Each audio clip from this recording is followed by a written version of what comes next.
Desde 1981, há um local onde o teu futuro se constrói com bases sólidas. Um local de aprendizagem. Um centro para formação contínua. Uma comunidade dedicada ao teu futuro. Uma casa para formandos, profissionais, líderes. Para todas as pessoas que querem melhorar competências e conhecimentos. Para candidatos a um emprego qualificado.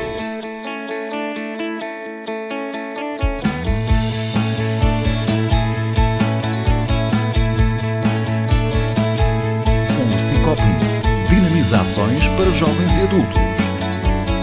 Promove a inserção no mercado de trabalho e está atento às reais necessidades de formação das empresas, num setor da construção cada vez mais global.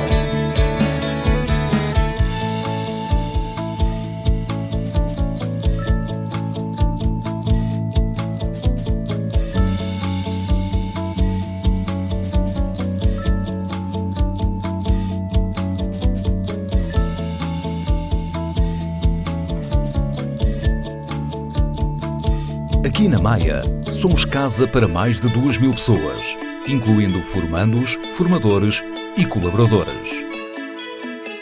A nossa missão principal é apoiar e valorizar os recursos humanos do setor da construção civil e obras públicas.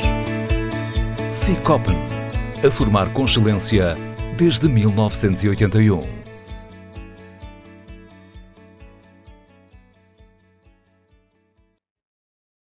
Olá, boa tarde.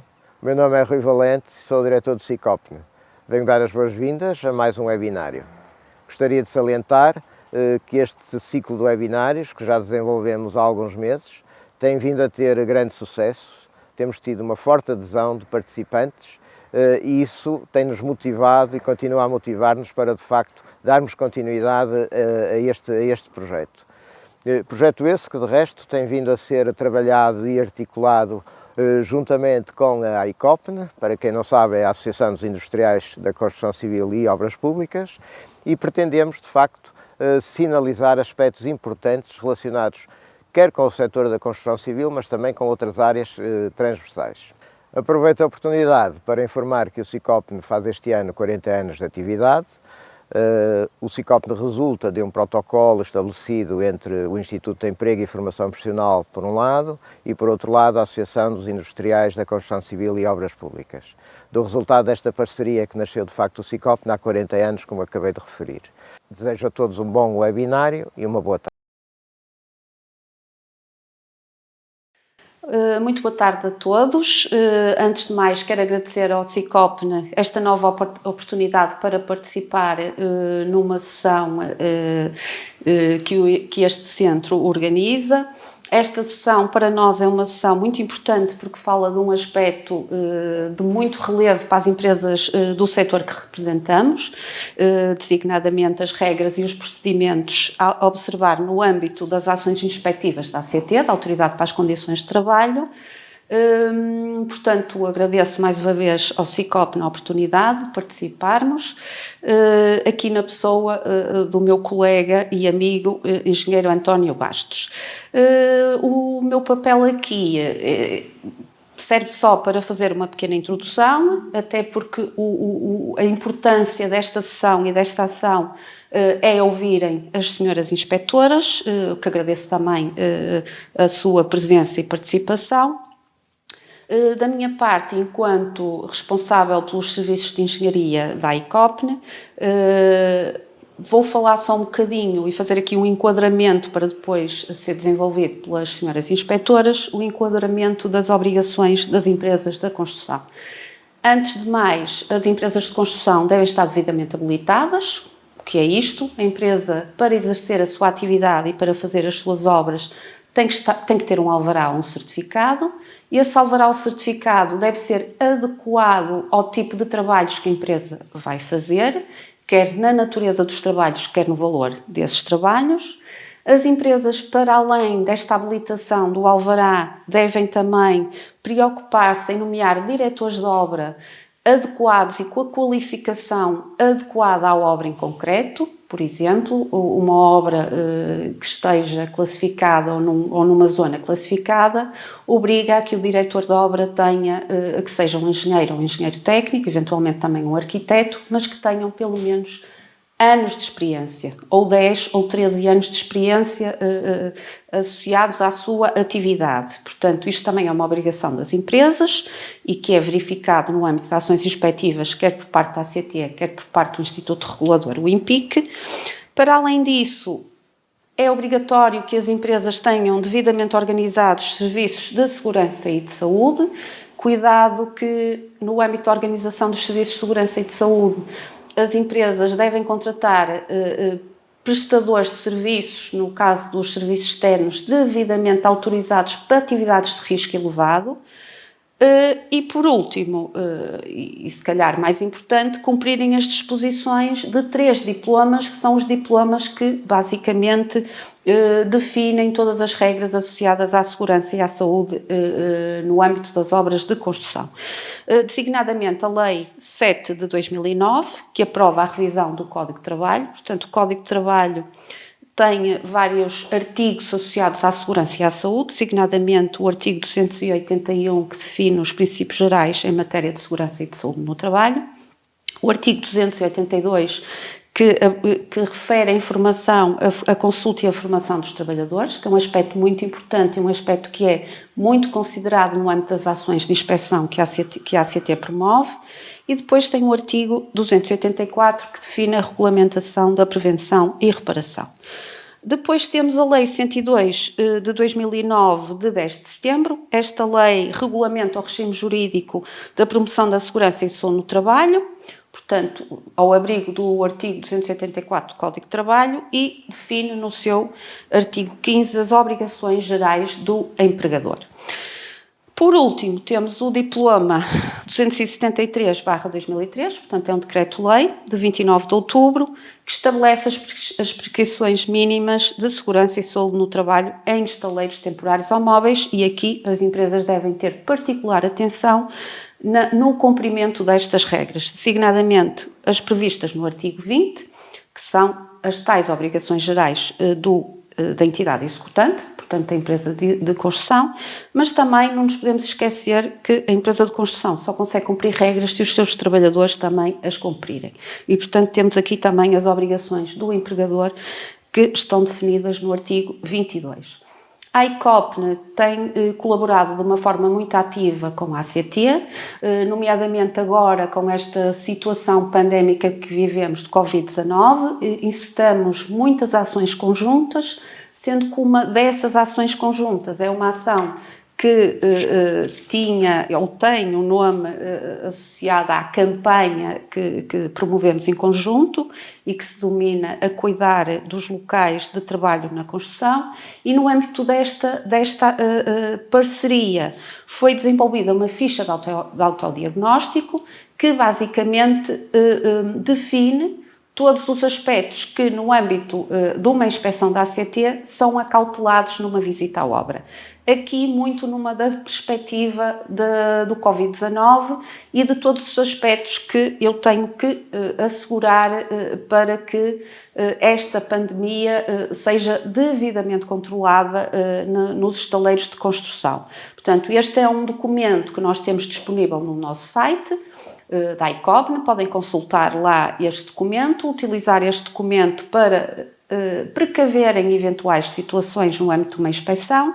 E, para além desta ficha de autodiagnóstico, temos também vários folhetos informativos associados às regras e princípios de prevenção no âmbito de Covid, que podem também ser impressos e disponibilizados aos trabalhadores, até porque é uma das obrigações no âmbito de Covid e no âmbito das orientações da ACT e da Direção-Geral de Saúde, que as empresas efetivamente disponibilizem folhetos informativos aos seus trabalhadores.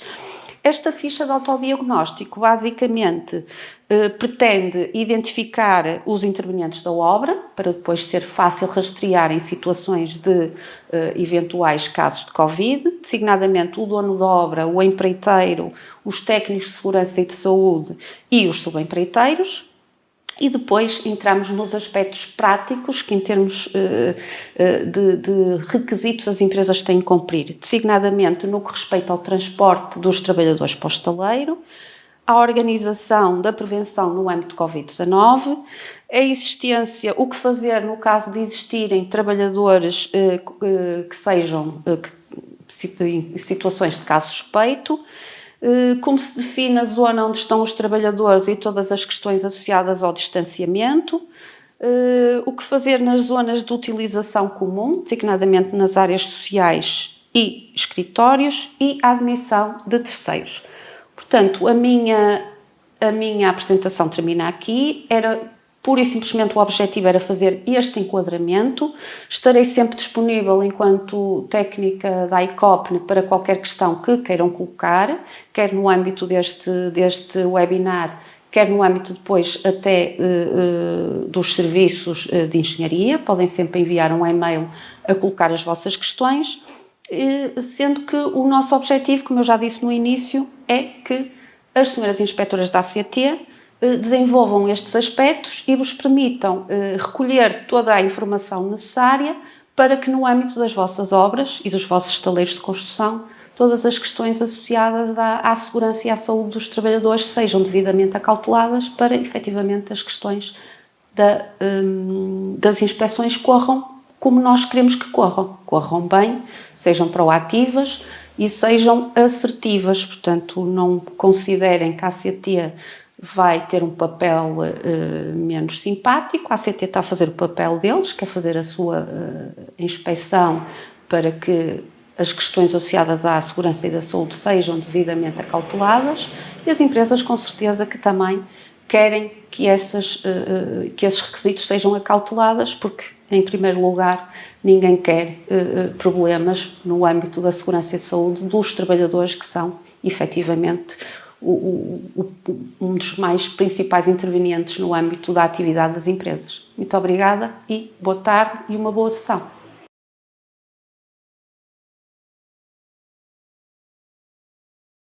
Muito boa tarde, o meu nome é Amélia Almeida. Hoje estou aqui juntamente com a minha colega Susana Carneiro para fazer uma apresentação sobre o tema das visitas da ACT na construção civil. Somos ambas inspetoras do trabalho do Centro Local de Grande Porto. Não queremos deixar de agradecer ao CICOPNE o convite que nos foi endereçado para estarmos presentes. É sempre muito positiva a cooperação que já vamos tendo há muitos anos com o CICOPNE e que se tem demonstrado uma parceria muito profícua. O propósito maior desta apresentação é dar a conhecer os procedimentos da ACT e também, de certa forma, desmistificar a nossa presença para que as pessoas não tenham tanto medo e não fiquem tão nervosas com a nossa chegada aos locais de trabalho, neste caso aos estaleiros. Vamos começar então por explicar-vos o que é que leva a ACT a fazer uma intervenção inspectiva. É uma pergunta que nos fazem muitas vezes. Há muitas vezes a ideia de que a ACT intervém sempre porque existe uma denúncia, um pedido de intervenção de algum reclamante, mas isso não é assim. Desde logo temos as ações nacionais, que são decididas pela nossa direção, portanto, a direção central da ACT, e como é que surgem? Podem surgir de várias formas. Podem surgir porque houve denúncias diretamente dirigidas à direção, ou muitas vezes à Secretaria de Estado, ao Provedor de Justiça, portanto, e que revelam situações que pela sua gravidade justificam a criação de uma ação nacional. Podem resultar também de compromissos com os parceiros sociais ou mesmo compromissos internacionais. A título de exemplo, a nível de transportes, por exemplo, a ACT tem um compromisso, tal como outras inspeções europeias, de efetuar certo número de intervenções no setor. Além destas ações, existem também as campanhas. Sempre houve campanhas, já há muito tempo há campanhas setoriais campanhas que se dirigem a um determinado setor de atividade e, neste momento, muito a propósito, decorre a ação a cuidados locais de trabalho na construção. Esta ação teve como impulso a situação de Covid. Como é sabido publicamente, houve muitos surtos de epidémicos surgidos nos estaleiros, que há meses noticiava-se na zona de Lisboa e Val do Tejo, nomeadamente, vários surtos nessa atividade, mais recentemente na zona do Algarve, e então a ACT decidiu que era necessário fazer alguma coisa para travar a pandemia neste setor. Então, esta ação é composta, esta campanha é composta de vários aspectos. Desde logo foi criado um instrumento de verificação que os empregadores podem utilizar nos estaleiros, portanto, o chamado instrumento de autodiagnóstico. Também decorrem várias ações de sensibilização, de esclarecimento, informação junto das empresas, dos parceiros sociais e, claro, as visitas inspectivas. Podemos dizer que neste momento, no âmbito só desta campanha, foram realizadas 2.718 visitas, que abrangeram 2.812 empresas e das quais resultaram 4.363 procedimentos inspectivos. Mais adiante já vamos ver o que é que são os procedimentos inspectivos. Quanto à forma e ao conteúdo destas visitas, a minha colega Susana desenvolverá daqui a pouco. Outra forma de intervenção pode ser uma iniciativa do dirigente local, as chamadas ações locais, ou pode ser mesmo uma iniciativa do Inspetor de Trabalho.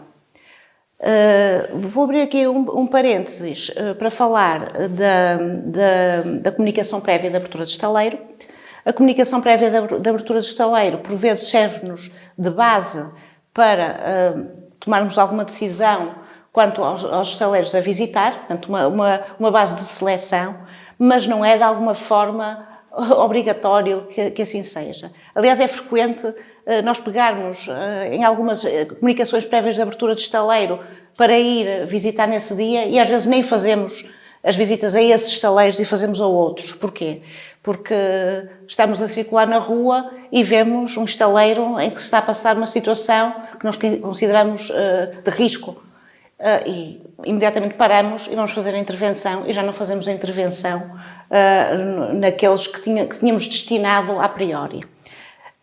Isto para dizer outra coisa, que muitas vezes há a ideia, pelo menos aqui há alguns anos havia essa ideia, de que era melhor não fazer a comunicação prévia, porque senão nós sabíamos e íamos logo lá. Portanto, isso não é verdade.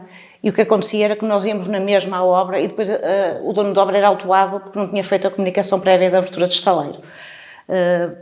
Portanto, é apenas uma referência e mais nada. Depois, finalmente, há os tais pedidos de intervenção, que também surgem na área da construção civil.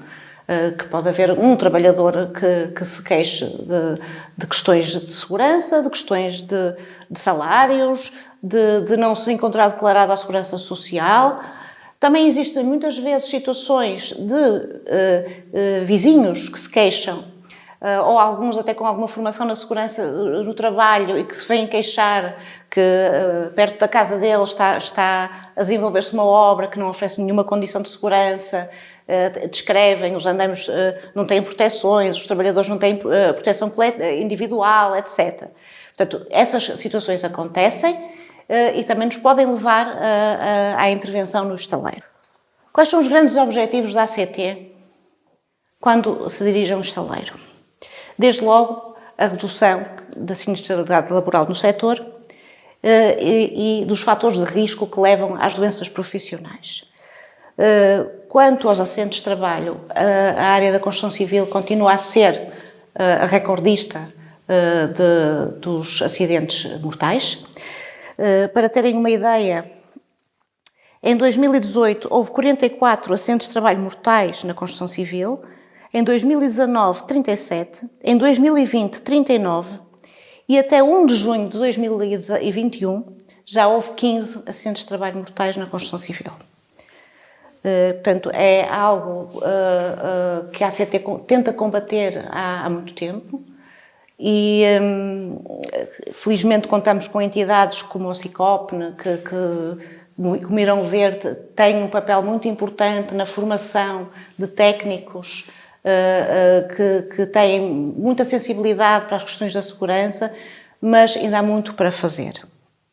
Outro aspecto que é muito importante para a ACT é a questão do trabalho não declarado, ou seja, os trabalhadores que não estão de todo comunicados à Segurança Social, ou os trabalhadores que têm vínculos precários, que são contratados a termo, trabalhadores temporários, e uma coisa tem muito a ver com a outra, porque está mais que demonstrado que há uma relação direta entre o trabalho precário ou o trabalho não declarado e o aumento da sinistralidade laboral.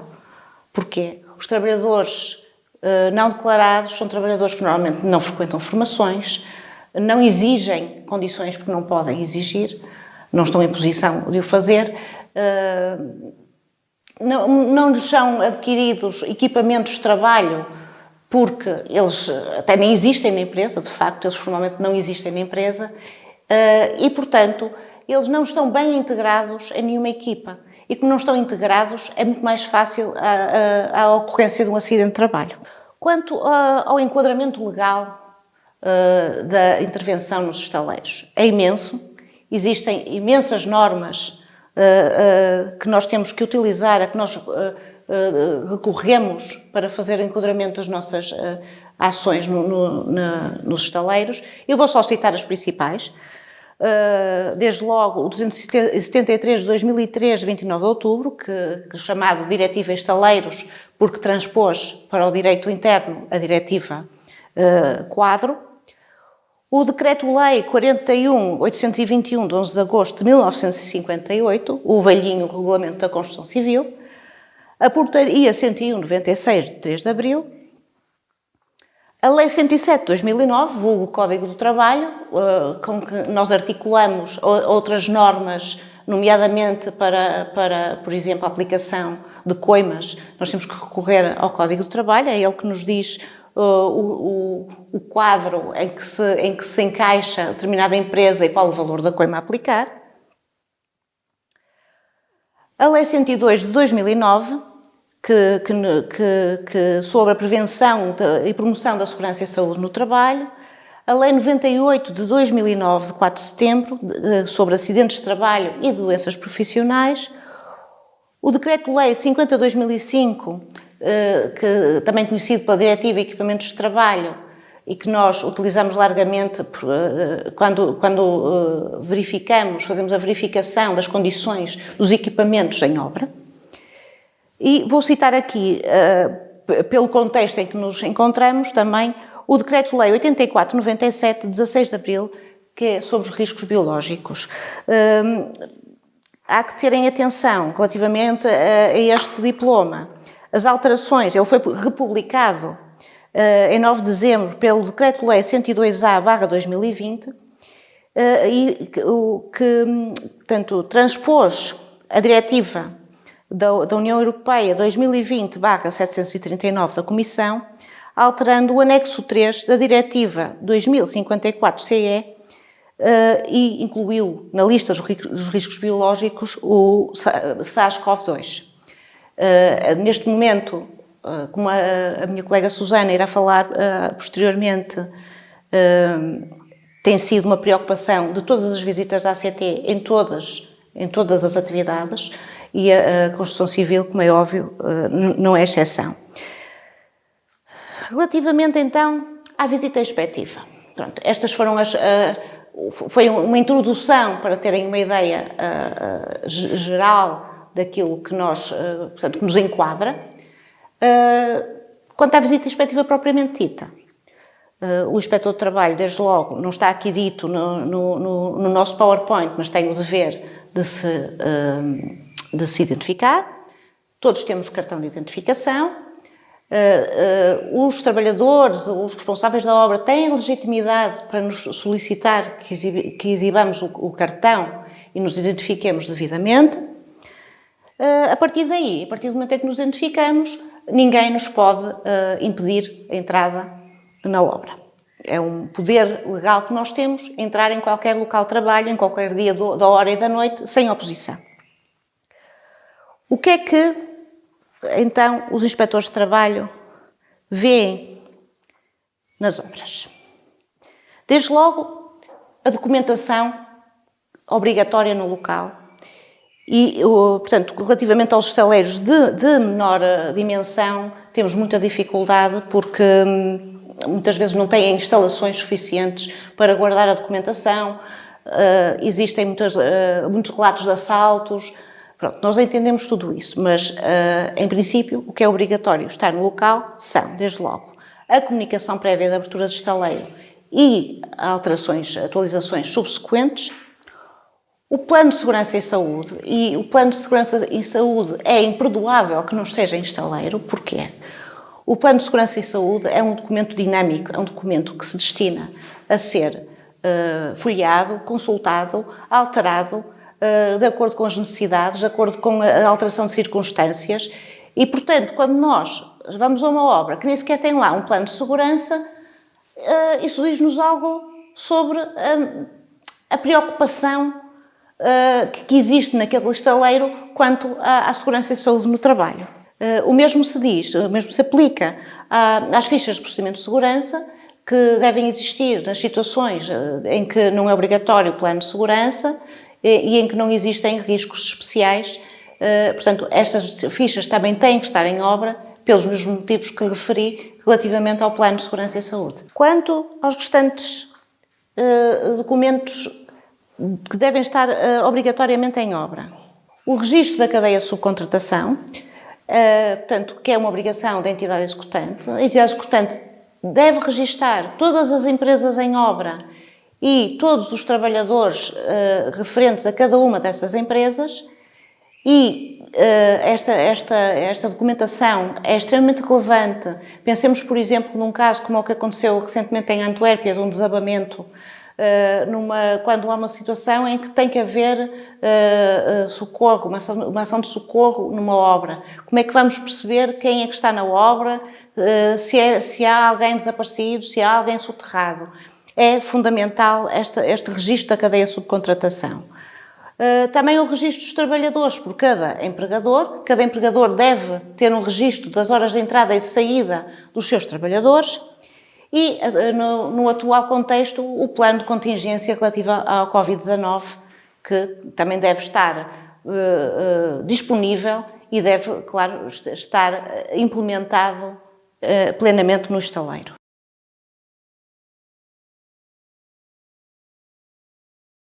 Dando continuidade ao que a colega já tem vindo a dizer relativamente à visita ao estaleiro, vou falar agora um bocadinho dos principais interlocutores quando nós nos dirigimos a uma obra. Portanto, quando realizamos uma visita inspectiva a um estaleiro, a primeira coisa que fazemos é apresentar a nossa identificação e priorizarmos o acompanhamento da obra com determinado tipo de interlocutores. Essa situação depende também da dimensão do estaleiro, ou seja, poderá ser nosso interlocutor o coordenador de segurança em obra, nomeado pelo dono da obra, portanto, o técnico de segurança e saúde do trabalho em obra, nomeado pertencente à entidade executante, ou o diretor da obra, ou até mesmo o encarregado geral. O regime legal para os estaleiros assenta, assim, numa separação de responsabilidades, em que a entidade executante é responsável pela execução da obra e o planeamento da segurança no trabalho, e a verificação do seu cumprimento são atribuídos à coordenação de segurança, de modo a assegurar que as circunstâncias da execução de ordem técnica, como cumprimento de prazos ou orçamento da obra, não interferem nem se sobreponham às questões relacionadas com a segurança e saúde no trabalho. Nem todas as obras que nós visitamos têm coordenador de segurança. A obrigatoriedade da nomeação de coordenador de segurança está relacionada com a existência ou não de projeto, com a possível configuração de riscos especiais e a pluralidade de intervenientes, tanto na fase de projeto como na fase de obra. Ou seja, basta ter 2 ou mais empresas, a entidade executante e os subempreiteiros, que já implica a obrigatoriedade de existência ou nomeação do coordenador de segurança em obra. Outra situação que impulsiona a nossa visita aos estaleiros de construção civil é a ocorrência de um acidente de trabalho que resulte em morte ou lesão grave do trabalhador. Nestas situações, a comunicação deve ser efetuada pela entidade empregadora, a ACT, e ao coordenador de segurança em obra no prazo mais curto possível, não podendo exceder as 24 horas. Na impossibilidade desta, pode ser a entidade executante ou então o dono da obra. Compete à ACT a realização do inquérito sobre as causas dos acidentes de trabalho, pelo que, quando ocorre um acidente de trabalho, visitamos o estaleiro o mais rápido possível para procedermos com a maior brevidade à recolha dos elementos necessários. Neste PowerPoint é apresentada uma listagem, registro de empresas e subempreiteiros e trabalhadores independentes. Este mapa que é aqui apresentado é título exemplificativo. Portanto, nós quando visitamos uma obra solicitamos com frequência esta listagem para consulta no local e eventualmente para posterior envio. Estes registros são elaborados pela entidade executante, que é uma obrigação legal, e também nos permitem obter uma visão quantitativa do número de intervenientes e da carga de mão de obra. Se a obra tiver uma estrutura de segurança organizada, em certa medida facilita o nosso trabalho, uma vez que é um indicador de que algumas situações já foram analisadas pelos intervenientes da segurança no estaleiro e, em princípio, estarão regulares. De qualquer maneira, nós também vamos analisar estes documentos. O PowerPoint aqui apresentado, como podem observar, e já referi que é a título exemplificativo, contém um mapa elaborado em Excel, onde, através da sua consulta, conseguimos obter dados sobre a entidade empregadora, sobre os trabalhadores independentes, como a morada, o número de contribuinte, as datas de entrada e saída da obra, o alvará, a apólice do seguro e a respectiva validade, se foi distribuído o PSS a estas entidades ou não, se tem os serviços de segurança e saúde no trabalho organizados, entre outras coisas. Portanto, estes mapas podem efetivamente ser adaptados para conter a informação desejada. Outro registro que pedimos sempre também é o registro de controle de trabalhadores. Portanto, está aqui mais um mapa neste PowerPoint. Ele poderá conter informação diversa, como seja a identificação completa do trabalhador, qual a empresa a que pertence, a sua nacionalidade e, caso seja trabalhador estrangeiro, o que não é pouco comum hoje em dia, a documentação, como o visto e a autorização de residência e a respectiva validade, se foi sujeito a consulta de medicina do trabalho, se teve ou não formação e ainda, caso seja manobrador de equipamentos, os respectivos comprovativos da sua formação e a carta de manobrador. Em complemento a estes mapas que falamos agora, também pedimos, usualmente, o registro e controle de máquinas e equipamentos existentes em obra.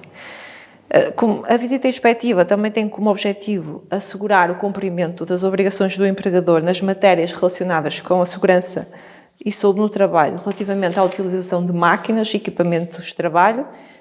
Neste PowerPoint podem observar um exemplo do mapa de controle de equipamentos, ainda que no decurso da visita ao local nós vamos verificar a existência destes equipamentos e depois é confrontado com a documentação existente no local, ou poderá ser solicitada posteriormente através do recurso a uma notificação para entrega de documentos e analisada posteriormente.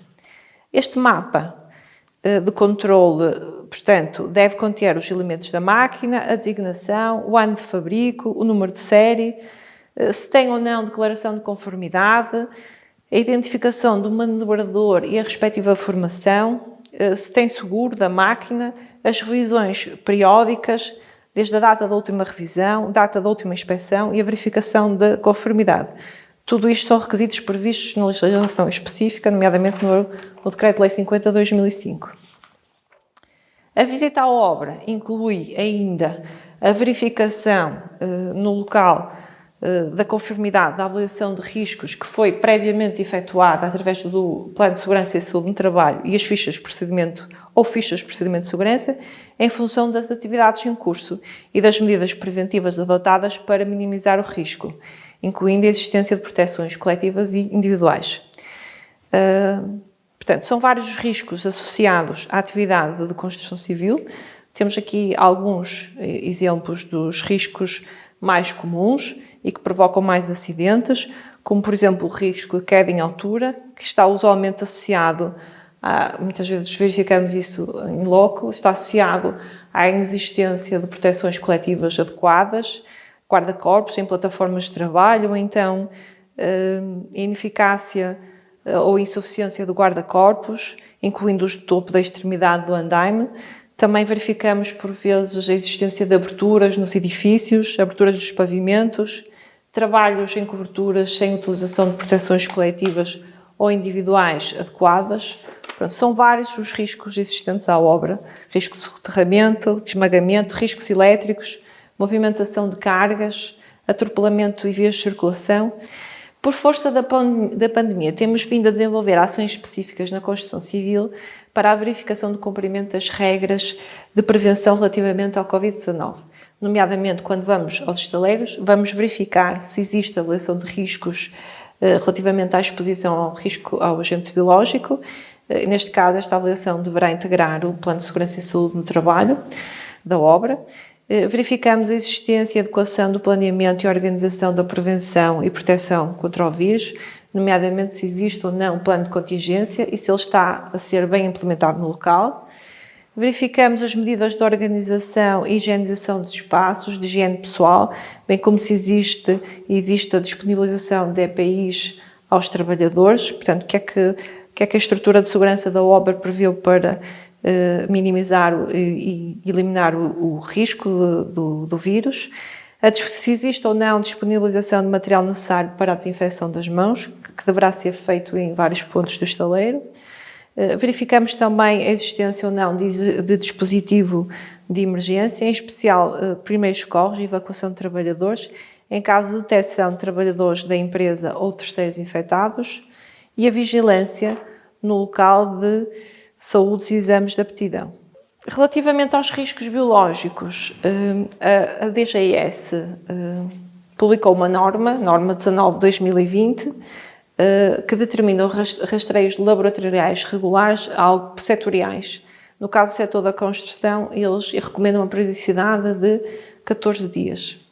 E pode ser consultado no site da própria DGS, conforme o link que tem aqui abaixo.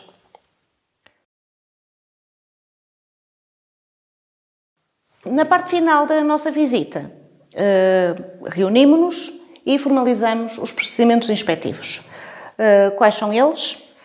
A notificação para a tomada de medidas, a suspensão imediata de trabalhos.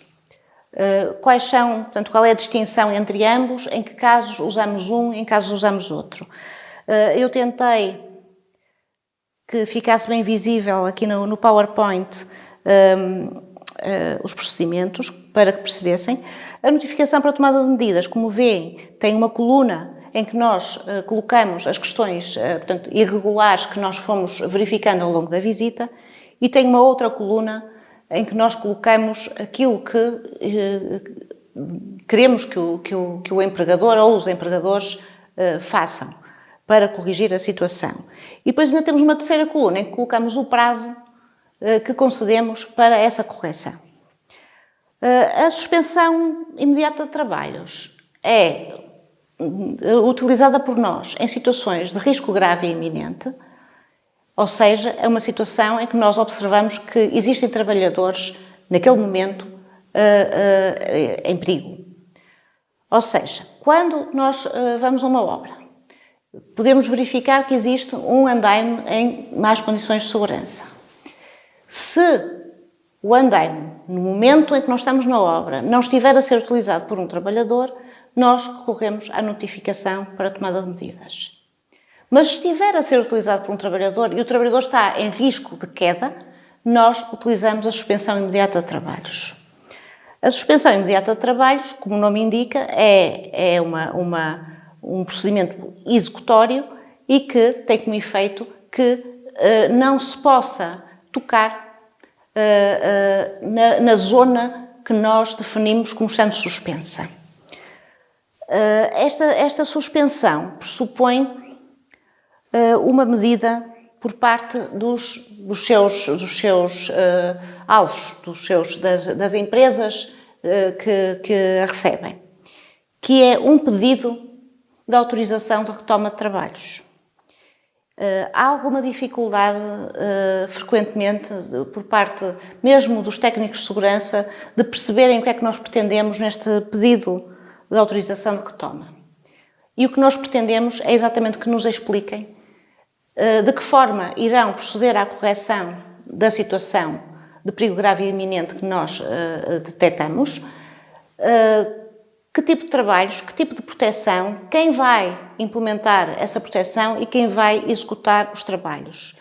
De tal forma que nós fiquemos absolutamente convictos, ao ler aquele pedido, que podemos autorizar a retoma porque estão cumpridas todas as garantias de que o trabalho vai ser feito em segurança.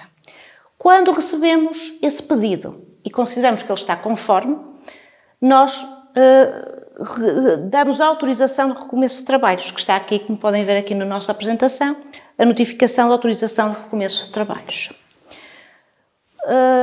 Um dos efeitos imediatos da suspensão é que tem sempre agregado um auto-notícia. As notificações para tomada de medidas podem ou não originar um auto-notícia, a suspensão origina sempre um auto-notícia. O auto-notícia, portanto, não existe um policopiativo como existem para estes procedimentos.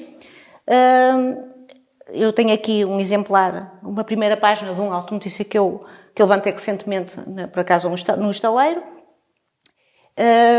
E é aquilo que os empregadores não gostam nada de receber, mas que é inevitável. Há que dizer que o auto-notícia não é um fim em si mesmo. Os inspectores do trabalho não andam à procura, como muitas vezes dizem, de coimas, de levantar autos, mas tem que ser, faz parte das nossas funções. O auto-notícia tem um fim não só sancionatório, mas também de certa forma pedagógico. Há que perceber que determinados comportamentos não são tolerados e, por outro lado, também tem um outro fim, que é o combate à concorrência desleal. Se existe uma empresa cumpridora, existe outra empresa que não é cumpridora e que obtém benefícios económicos porque não investe, por exemplo, na segurança, na formação, ela tem que ser penalizada por isso. Portanto, há que reter essas ideias que são muito, muito importantes. Estes são os procedimentos que nós usamos no âmbito de segurança e saúde no trabalho. Existem outros, mas nós não recorremos a eles. Finalmente, eu não coloquei aqui, porque não é considerado um procedimento, que é a notificação para entrega de documentos, porque além daqueles documentos que já referimos, que são de existência obrigatória no estaleiro, nós solicitamos mais documentação, por vezes está toda em estaleiro e nós verificamos a documentação toda no local. Quando assim não é, nós fazemos uma notificação para entrega de documentos e os documentos são-nos entregues a posteriori.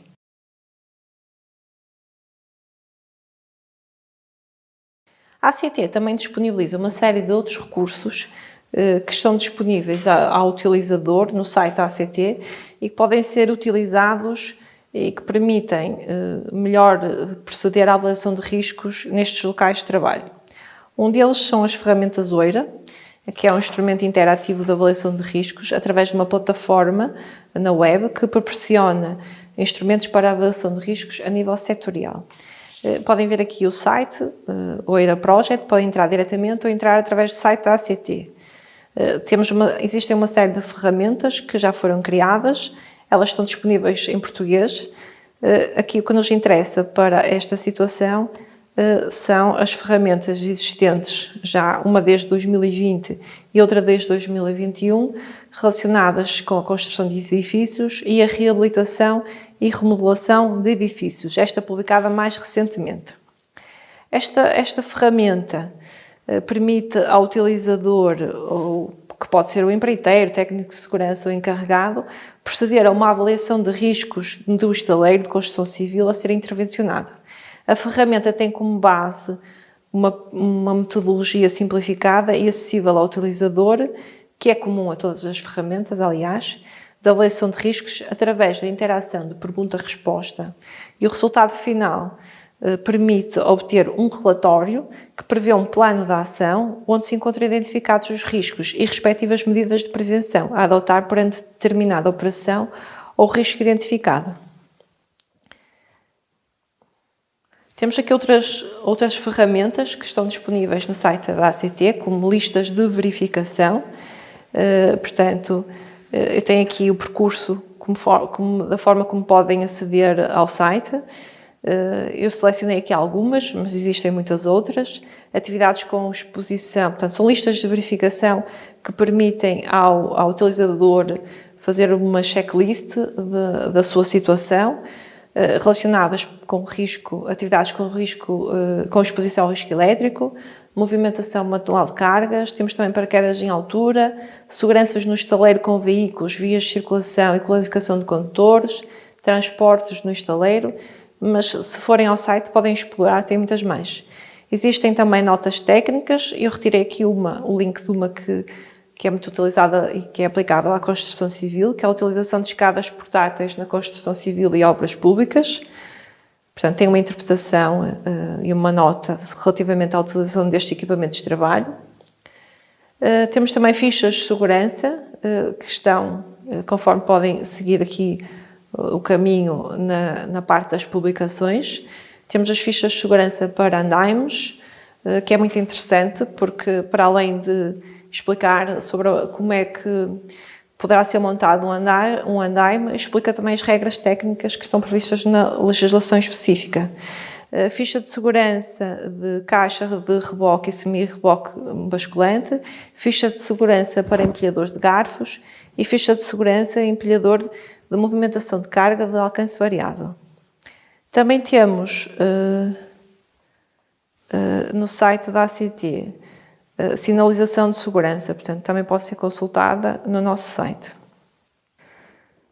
Também podem consultar no site da ACT, na parte que diz campanhas, as campanhas que estão em curso ou então já realizadas. Se forem ao site da parte das campanhas a decorrer, vão poder observar a campanha que a colega falou há pouco, relacionada com a construção civil, a cuidados locais da construção civil, e têm acesso a uma série de recursos, diplomas, recursos informáticos, notas técnicas e legislação, portanto, que pode ser útil para a utilização em obra. Também estão disponíveis as campanhas que já foram realizadas. Outros recursos existentes têm a ver com, portanto, eu tenho aqui alguns links relacionados com os filmes no NAPO, portanto, que poderão ser utilizados para quem administra formação nos locais de trabalho, nomeadamente existem filmes para a parte da construção civil. Muito obrigada pela vossa atenção, damos então por terminada esta apresentação, estaremos disponíveis para as questões que quiserem colocar de seguida, também estamos disponíveis através do serviço informativo da ACT, temos um serviço informativo quer telefónico, quer presencial, onde podem se dirigir trabalhadores e empregadores para colocarem as vossas questões. Estaremos disponíveis para os esclarecer. Muito obrigada.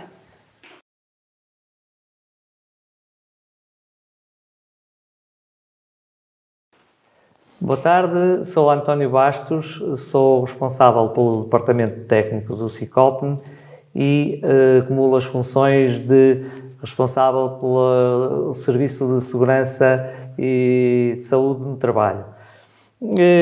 Venho-vos falar sobre formação. A nossa área do SICOPN é exatamente a formação profissional e vou-vos fazer uma abordagem acerca de uma formação mais específica, que é a formação de Segurança e Saúde. O SICOPN, em 1996, já começou a integrar nas formações que realizava a temática da segurança no trabalho, fruto da intervenção de alguns técnicos daquela altura que tiveram a experiência na construção da Ponte de São João e fruto dessa experiência, eles trouxeram para o SICOPN um conjunto de boas práticas e começaram a elaborar manuais para que esta temática fosse reproduzida nas aulas. Passado alguns anos e fruto da necessidade da existência de técnicos de segurança, apesar de no contrato coletivo de trabalho essa profissão já estar prevista como técnico de prevenção, o SICOPN, há cerca de 28 anos, começou a formar técnicos de prevenção e segurança, que, segundo o contrato coletivo de trabalho, as atribuições deles eram o trabalhador que zelava ou que zela pelo cumprimento das normas de higiene e segurança e estuda condições de trabalho para que a saúde, a integridade física das pessoas e os bens da empresa não corram risco de acidente. Ora, nós em 1993, ao mesmo tempo, víamos que esta temática estava a evoluir e com a integração de Portugal na Comunidade Europeia surgiam diretivas relacionadas com esta temática da segurança, higiene e saúde no trabalho. E, portanto, em 1991 é aprovada a Diretiva Quadro, que em Portugal, através do Decreto-Lei 441 de 91, as empresas tinham uma lei por onde se orientar nesta temática da segurança e saúde no trabalho.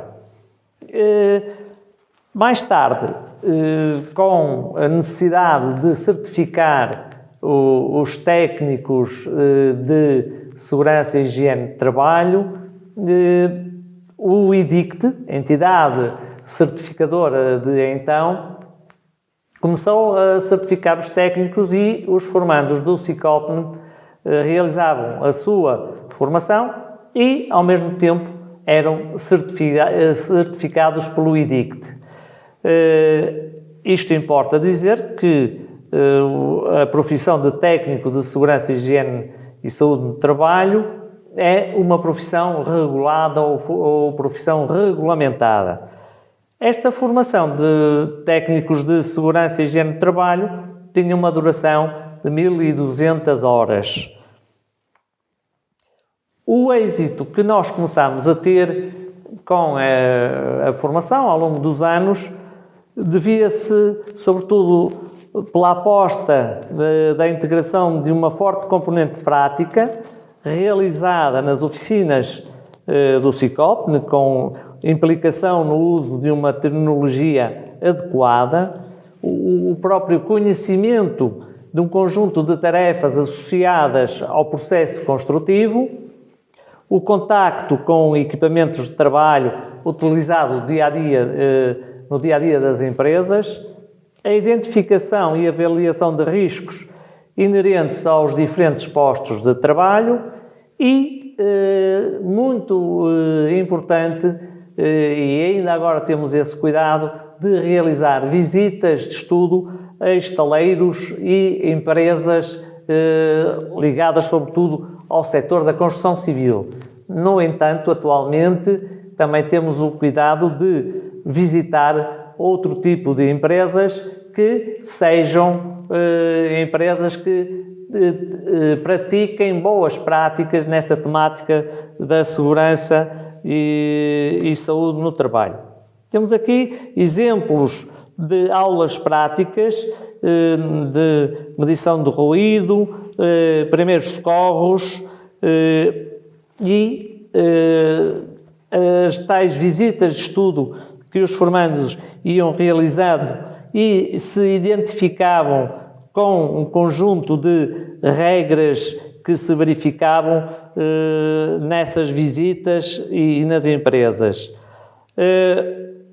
Também a formação prática em contexto de trabalho, que faz parte desta formação, enriquecia bastante os conhecimentos dos formandos, porque para além da formação que eles tinham aqui no centro, a formação em sala, esta formação nas empresas era muito útil para que essa formação adquirida nas aulas tivesse um upgrade dado a realidade de cada empresa. Em 2004, para além do técnico de segurança de nível 4, também começamos a fazer cursos de técnico superior de segurança e higiene de trabalho, com uma duração de 660 horas. Ora, nessa altura, nós tivemos bastantes formandos, era uma formação que não era financiada e ultimamente temos tido algumas dificuldades em ter candidatos para este curso, porque a concorrência é, como muita gente que está aqui a assistir a este webinário sabe o que é que se verifica no terreno. Agora, de certo modo, pegando nas visitas que a ACT realiza nos estaleiros de construção e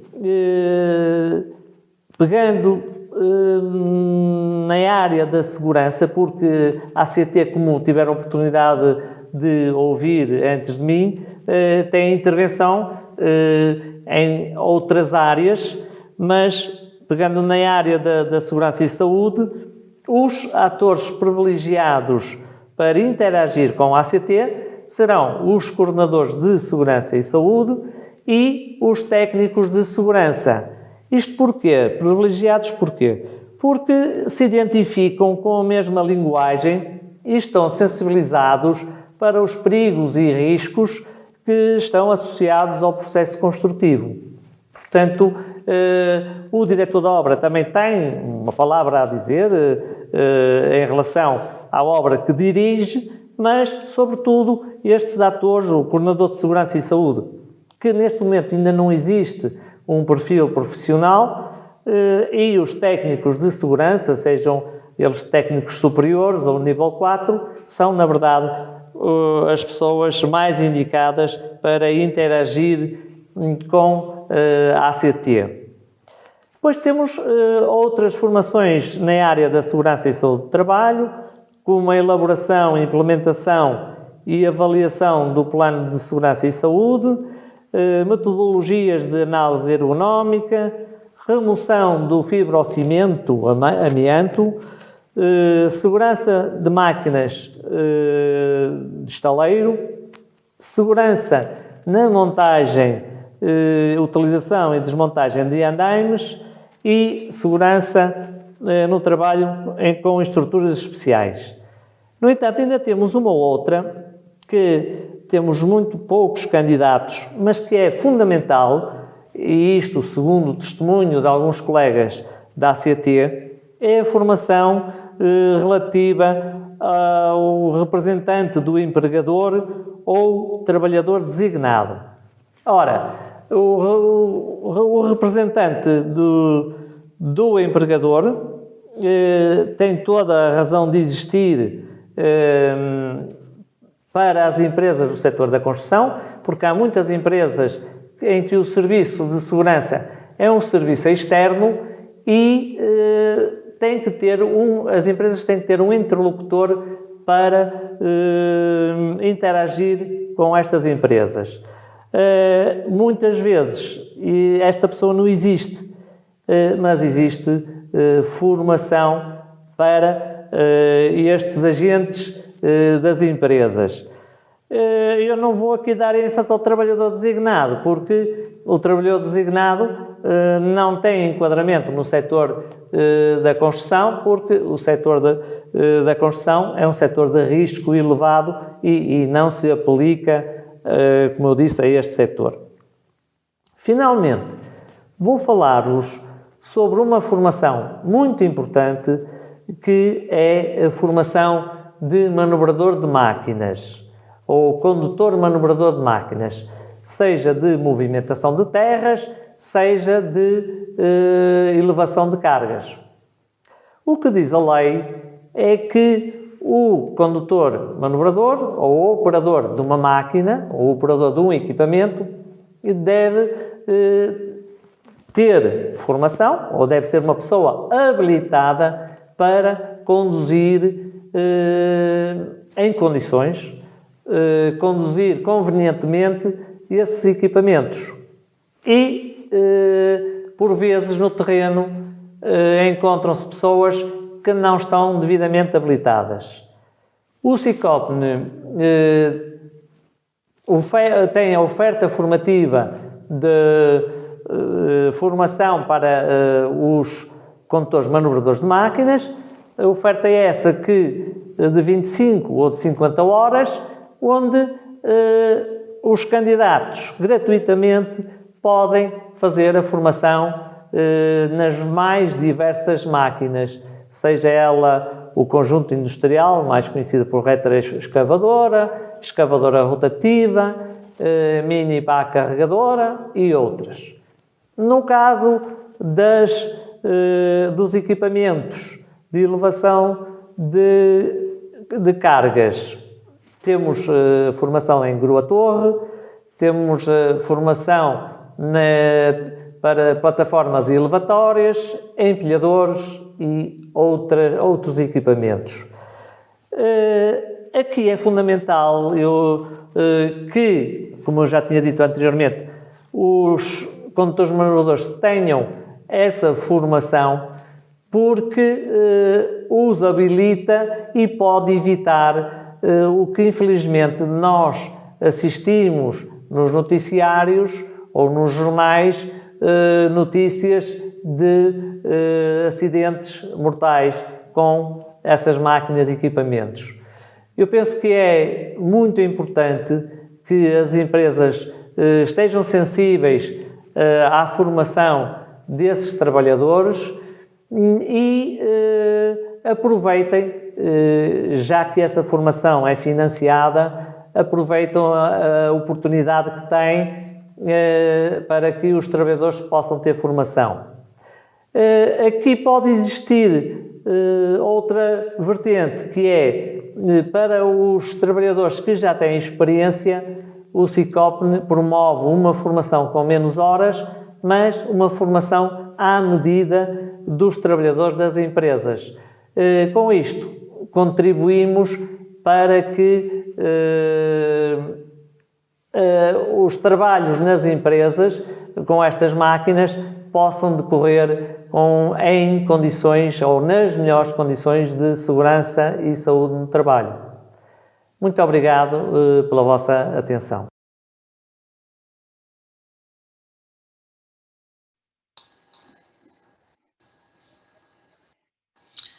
Olá, boa tarde. Bem-vindos a mais um webinário aqui no SICOPN. Agradecemos a todos que nos têm acompanhado ao longo destas sessões que temos feito deste tema do quinto às 5. Quero agradecer também a todos os oradores de hoje. Hoje tivemos aqui 4 oradores. Tivemos as inspectoras do trabalho, temos a engenheira Cristina Cardoso da ICOPN e o engenheiro Bastos aqui do SICOPN. Deixem-me dizer-vos que nós no início do webinário tivemos aqui um problema de falha de rede, mas entretanto iremos colocar depois no YouTube, vamos tentar recuperar aqui tudo e ficar certinho. Também temos aqui indicações, porque alguns e-mails que fomos recebendo, que há pessoas que não estão a conseguir ver as perguntas, portanto, não sei se poderá ser dessa falha, no entanto, nós vamos colocar agora essas questões e vamos tentar que sejam respondidas, portanto, é uma questão de estarem atentos para ver se as vossas questões estão realmente publicadas. Portanto, vamos então passar a responder às questões, está bem? Então, a primeira questão que eu tenho aqui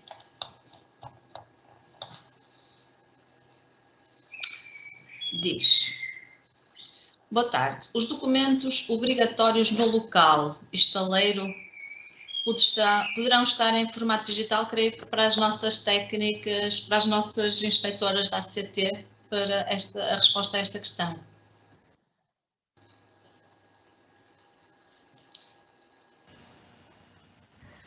Boa tarde. Os documentos que são obrigatórios que estejam em obra têm que estar disponíveis para consulta imediata. Efetivamente, podem ser feitos em suporte digital, desde que estejam disponíveis para consulta imediata.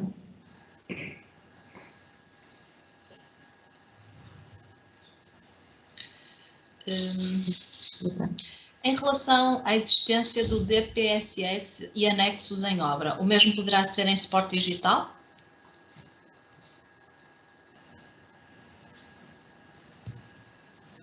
Ora bem, o plano de segurança e saúde pode ser elaborado em suporte digital. Tem que estar disponível na obra para consulta. Portanto, para consulta nossa, da ACT, para consulta de todas as empresas, tem que ser distribuída às empresas todas e tem que ser de consulta de todos. Portanto, essa questão remete-se um bocadinho para a anterior, portanto, tem que estar disponível. Um bocadinho, desculpem lá, retomando apenas só completando o que a colega disse, e como ela diz muito bem, a única diferença é que se calhar os outros documentos são mais importantes para nós, e o plano de segurança, de facto, tem que se garantir que qualquer pessoa no estaleiro possa ir consultar, no caso de ter alguma dúvida relativamente ao procedimento de segurança a seguir no trabalho que está a executar.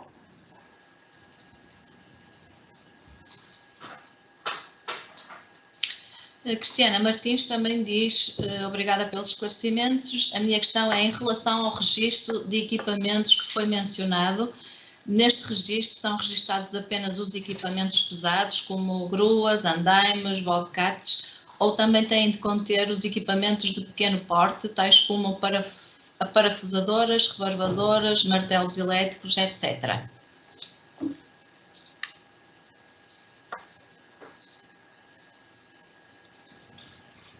O mapa apresentado era apenas exemplificativo, pode conter a informação que vocês entenderem.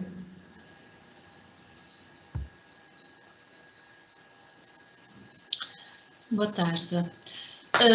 Aqui esta questão que eu não sei muito bem se será para as inspetoras ou se pode ser a Cristina Cardoso da ICOPN. As formações de acolhimento em obra podem servir para as formações, informação para o relatório único, ou só as formações com horas no SIGO é que contam? Quem é que pode...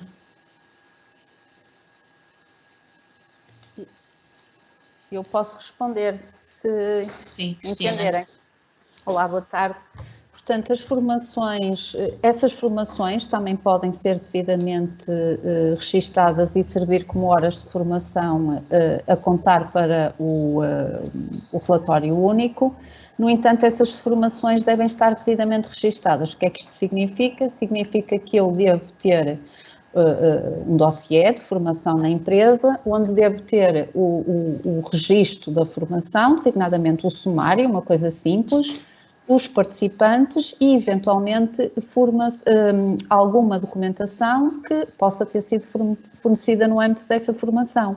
Mas qualquer formação ministrada inclusivamente pela empresa e internamente pela empresa, que pode não ser formação até feita porque as empresas não têm por formadores com o CAP de formação, podem efetivamente e devem ser contempladas no âmbito do relatório único das 40 horas obrigatórias que o empregador tem que dar aos seus trabalhadores.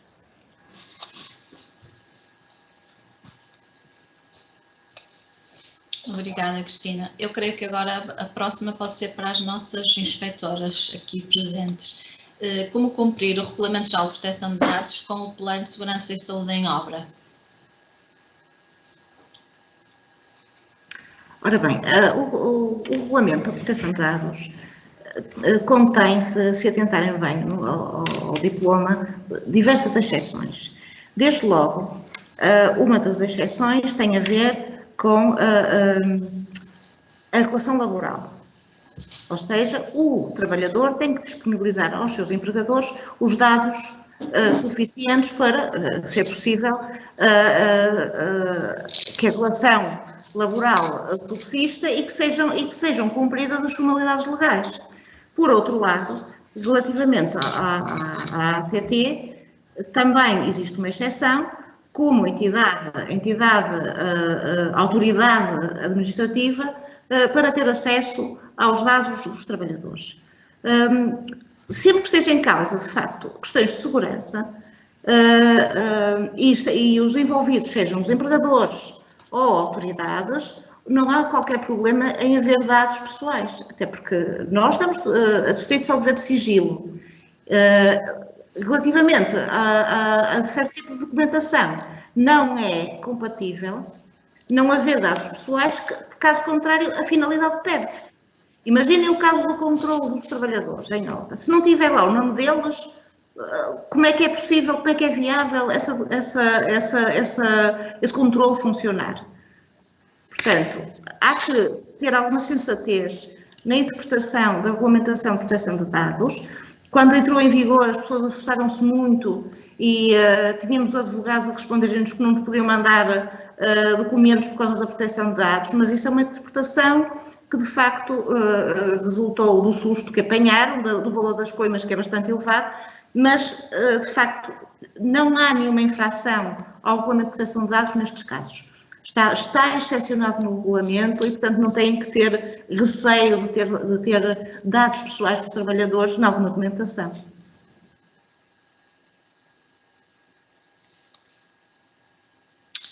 Aqui, a Susana coloca aqui uma questão. É usual encontrarmos em obras os andaimes amarelos que se continuam a vender, mas que não cumprem os requisitos. Nestas situações, qual a ação da ACT?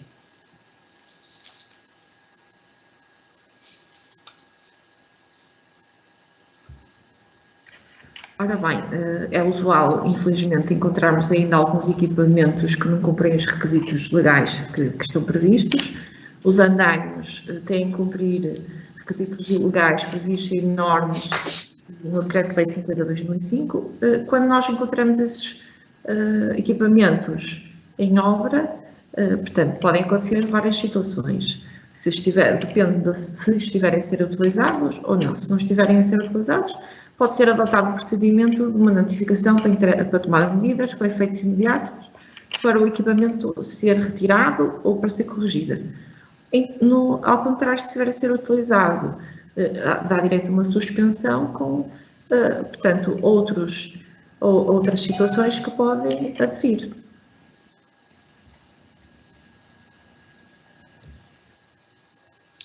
Obrigada. O Paulo também coloca aqui o seguinte: existem por vezes algumas dificuldades no entendimento dos acidentes considerados graves e que deverão ser comunicados ao ACT. Existe alguma lista de acidentes considerados graves que seja esclarecedora e que possa ser consultada?